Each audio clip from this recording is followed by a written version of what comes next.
आदाब, मैं हूं मुमताज आलम रिजवी। बात करूंगा मैं मुसलमानों की। जी हां, इस वक्त जो सियासी पार्टियां हैं उनका एक तरीके से यह नारा बन गया है कि मुसलमान नहीं चाहिए, लेकिन मुसलमानों का वोट जरूर चाहिए। जी हां, एक पॉलिसी जैसे बन गई। और आप देखिए कि इस पॉलिसी पर सब गामजन है, सब चल रहे हैं। जी हां, बीजेपी की बात नहीं है। बीजेपी भी इस वक्त यह चाहती है कि मुसलमानों का वोट मिल जाए, लेकिन मुसलमानों से उनको कोई लेना देना नहीं है। वो मुसलमानों को नहीं चाहते।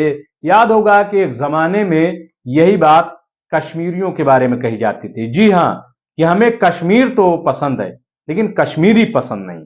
इसी तरीके से अब मुसलमानों की हालत हो गई है कि सियासी पार्टियों को मुसलमान पसंद नहीं है, लेकिन मुसलमानों का वोट पसंद है। उन्हें मुसलमान नहीं चाहिए, लेकिन मुसलमानों का वोट चाहिए। जी हां, उत्तर प्रदेश की यही तकरीबन सूरत हाल है। हमने इससे पहले भी आपको एक स्टोरी दिखाई थी कि जिसमें बीजेपी के लोग किस तरीके से मुसलमानों के घर घर जा रहे हैं, माइनॉरिटी मोर्चा के लोग, और वोट मांग रहे हैं 2024 के लिए। और निकाय चुनाव भी अभी उत्तर प्रदेश में है, जो बड़ी अहमियत का हामिल है। बहरहाल इसी सिलसिले में मैं एक बात और करना चाहता हूं मायावती के हवाले से। जी हां, मायावती को भी मुसलमान का वोट तो चाहिए, लेकिन अब शायद वो मुसलमानों से गुरेज करने लगी हैं, परहेज करने लगी हैं। शुरू शुरू उनका बड़ा जोश आया था और उन्होंने, आपने देखा होगा कि इमरान मसूद को अपनी पार्टी में शामिल कर लिया था। वही इमरान मसूद जो पहले कांग्रेस में जनरल सेक्रेटरी थे, इसके बाद कांग्रेस को छोड़ करके वो समाजवादी पार्टी में चले गए थे 2022 के विधानसभा चुनाव से पहले। लेकिन समाजवादी पार्टी में जाने के बाद उनको वो मकाम नहीं मिला, वो इज्जत नहीं मिली कि जिसकी वो तवक्को कर रहे थे। लिहाजा अब वो क्या करते, वो फिर खाली हाथ बैठ गए थे। इस पर दांव खेला मायावती ने और इमरान मसूद को अपने साथ लेकर के आई। यही नहीं, बल्कि थोड़े दिन बाद एक खबर आई कि अतीक अहमद की वाइफ शाइस्ता को वो लेकर के आई हैं। शाइस्ता को, जी हां, वो शाइस्ता को बीएसपी में शामिल कर लिया है। ये खबर एक तरीके से काफी बड़ी थी, काफी इसकी चर्चा हुई थी और ये कहा जाने लगा था कि मायावती का एक बार फिर मुस्लिम प्रेम जाग उठा है और वो मुसलमानों को जोड़ने की कोशिश कर रहे हैं। इसकी वजह क्या है मैं आपको बता दूं। आप देखिए कि 2022 में बहुजन समाज पार्टी की जितनी बुरी हार हुई है, शायद इससे पहले तारीख में न हुई होगी। जी हां, आप सोच सकते हैं कि 403 विधानसभा सीटों में से मायावती को सिर्फ एक सीट मिली थी। जी हां, सिर्फ एक सीट। वो मायावती जो उत्तर प्रदेश में 4 मर्तबा मुख्यमंत्री रह चुकी हैं। जी हां, उनका पूरा सुपड़ा साफ हो गया। और इसकी वजह क्या थी कि 2022 में उत्तर प्रदेश का जो 20% मुसलमान है, वो सब के सब अखिलेश यादव की तरफ चला गया था। खुल्लम खुल्ला उसने अखिलेश यादव को वोट किया था और इसकी वजह से मायावती को, कांग्रेस को बड़ा झटका लगा था। क्योंकि कांग्रेस के पास भले ही ब्राह्मणों का कुछ वोट बैंक हो, कुछ और मुतफर्रिक वोट बैंक हो, लेकिन जब तक मुस्लिम का वोट बैंक नहीं जुड़ता है, ये सीट जीत नहीं पाते हैं। यही हाल बीएसपी का है।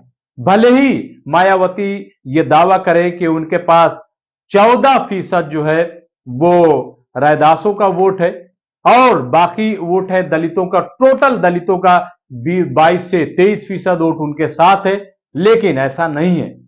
कुछ भी हो, जब तक उनके साथ मुस्लिम वोट बैंक नहीं जुड़ता है, जाहिर है कि उनकी सियासत अधूरी नजर आती है। और इसका एहसास उन्हें हुआ, इसका एहसास उन्हें हुआ और यही वजह है कि उन्होंने मुसलमानों को अपने साथ जोड़ना शुरू कर दिया।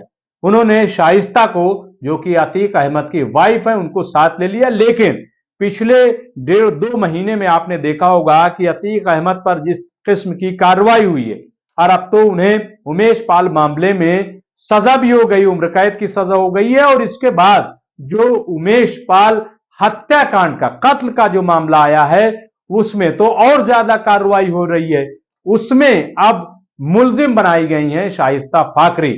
यही नहीं, बल्कि उनके खिलाफ वारंट जारी कर दिया गया और 50,000 का इनाम भी रख दिया गया है। अब जब ये पूरा मामला सामने आया है, तो ऐसे में मायावती ने शाइस्ता से अपना हाथ खींच लिया है। कुछ दिनों पहले, कुछ महीने पहले अगर हम कह लें, तो मायावती ने उन्हें प्रयागराज से मेयर का उम्मीदवार बनाया था, शाइस्ता को।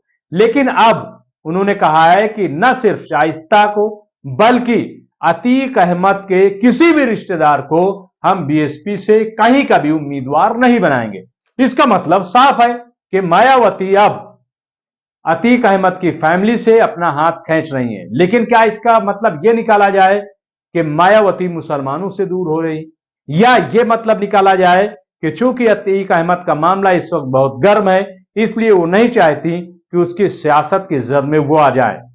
यह एक बड़ा सवाल है। लेकिन जो मुस्लिम प्रेम था उनका, उस पर बट्टा लगता जरूर दिखाई दे रहा है, उस पर धक्का लगता जरूर दिखाई दे रहा है। क्योंकि अगर मुस्लिम चेहरे की बात करें तो इस वक्त बहुजन समाज पार्टी में कोई बड़ा मुस्लिम चेहरा नजर नहीं आता है। जी हां, जो सियासी एतबार से मैं कह सकता हूं, इमरान मसूद जरूर है, लेकिन इमरान मसूद कहां है, क्या काम कर रहे हैं, कहीं नजर नहीं आ रहे हैं। जहां तक आप कुंवर दानिश अली की बात कर ले, कुंवर दानिश अली अमरोहा से बीएसपी के लोकसभा के मेंबर हैं, वो बातें भी करते हैं, लेकिन पार्टी का पक्ष रखने से ज्यादा कुंवर दानिश अली मिल्लत के मसाइल को फोकस करते हैं। वो अपने तौर पर, इंफरादी तौर पर वो पार्लियामेंट में भी बातें करते हैं और पार्लियामेंट से बाहर भी बात करते हैं। उनका कोई पार्टी के एजेंडे को लेकर के बात करते हुए आपने कम ही देखा होगा। तो बहरहाल उनको भी ये नहीं कहा जा सकता कि वो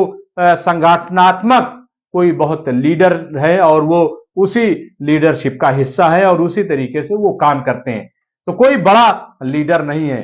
बहरहाल अब देखना यह है कि मायावती का जो मुस्लिम प्रेम था वो क्या बाकी रहता है या नहीं रहता। कहीं ऐसा ना हो कि आने वाले दिनों में इमरान मसूद को भी वो अपने से अलग कर दे, क्योंकि इमरान मसूद को भी अगर आप सियासी एतबार से देखेंगे तो ऐसा नहीं है कि वो नॉन कंट्रोवर्शियल आदमी है, बल्कि वो भी एक तरीके से मुतनाज़ा शख्सियत है। और यही वजह है कि जब समाजवादी पार्टी ने उनको लिया था तो इमरान मसूद के हवाले से समाजवादी पार्टी पर सवाल खड़ा हो गया था। जी हां, क्योंकि इमरान मसूद पर इल्जाम यह है कि उन्होंने पीएम मोदी पर बहुत ही खुलकर ऐसा बयान दिया था जो उन्हें नहीं दिया जाना चाहिए। बहरहाल अब देखना यह है कि इस सियासत में होता क्या है, मायावती किस तरीके से मुसलमानों को अपने साथ जोड़ती हैं या फिर बगैर मुसलमानों के ही वो मैदान में उतरेंगी। बहुत बहुत शुक्रिया।